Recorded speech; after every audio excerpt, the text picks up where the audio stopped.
Paano mag-unrestrict sa Messenger? May nag-comment po kasi nito guys sa ating comment section dahil hindi niya raw po ma-click yung unrestrict sa kanyang Messenger. So, ganito na po ang gagawin natin. Open lang natin ang Messenger natin at ilagin po natin ang ating account.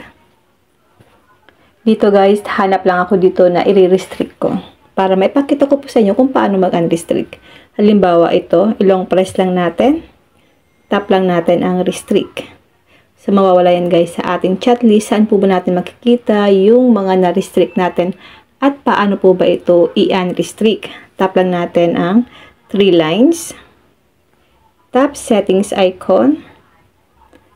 Scroll down. Click privacy and safety. Scroll down ulit natin guys. Hanapin lang natin dito ang restricted accounts. Tap lang natin ito. Makikita nyo po dito yung mga na-restrict natin, na-chat natin sa ating messenger. Hanapin lang natin dito yung gusto natin hanapin lang natin dito yung gusto natin i-unrestrict. Halimbawa guys ito. Tap lang natin. Tap continue.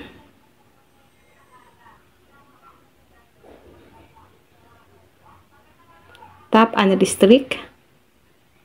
And guys, unrestricted. Back lang natin. Back.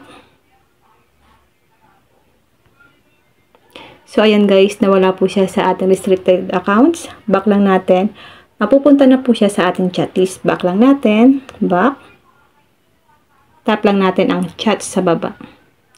So, ayan guys, andito na po yung ni-restrict natin at in-unrestrict natin. Kaya po siya, andito na siya sa ating chat list. Ganun lang po guys kadali at kasimple kung paano po mag-unrestrict sa mga kachat natin sa ating messenger.